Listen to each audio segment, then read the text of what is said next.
For Alabama, winning a national title on the field simply wasn't enough. We saw Nick Saban do whatever it took to secure nearly all of its top targets, from dabbing in pictures to doing the wobble in cell phone videos, but it's all paid off, and now the Crimson Tide secure its 7th recruiting title in the last 9 years. With more on that and all the other twists and turns of National Signing Day 2016, we dive into the mind of National Recruiting Director Mike Farrell.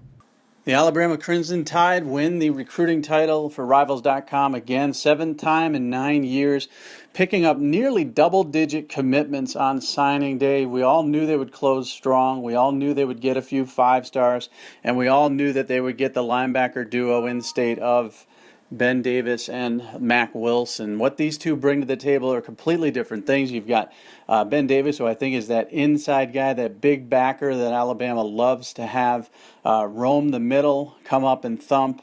And Mack Wilson's he's a space eater. He can do a lot of things outside. He can run plays down. He can funnel things to the inside, back to Ben Davis. So I think you're going to see a pretty dynamic 1-2 punch from these guys down the stretch. And again, 5 stars in state are more important than 5 stars out of state. They had to keep these guys for a while. Wilson was saying Florida was his leader. I thought that was sort of a smokescreen. Ben Davis liked Georgia, Kirby Smart. But really, in the end, what it comes down to is Alabama continues to churn out first-rounders. They've won 4 out of the last 7 national championships.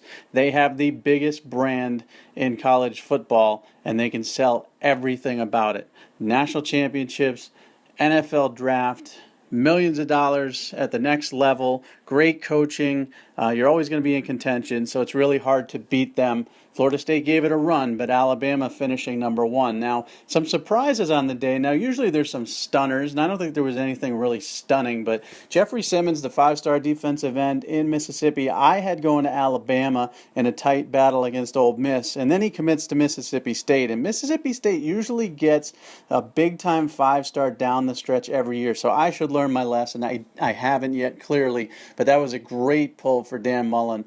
E.J. Price, the offensive tackle from Georgia. A lot of people expected him to go to Georgia, where he was previously committed, or possibly go to Auburn. But USC, he's headed out to the West Coast. USC finished with a lot of Southeast prospects on the day. Not what they want to rely upon, but it's good to see them get into the Southeast because that's going to help them on the national recruiting front, and that's what Pete Carroll used to do. And then Trayvon Mullen, I thought was going to LSU. He was a Florida State lean for the longest time, then an LSU lean, chose Clemson, tremendous choice, obviously. Mackenzie Alexander coming from Florida, doing a great job there. So great job by Clemson pulling him away from the Tigers. Yahoo!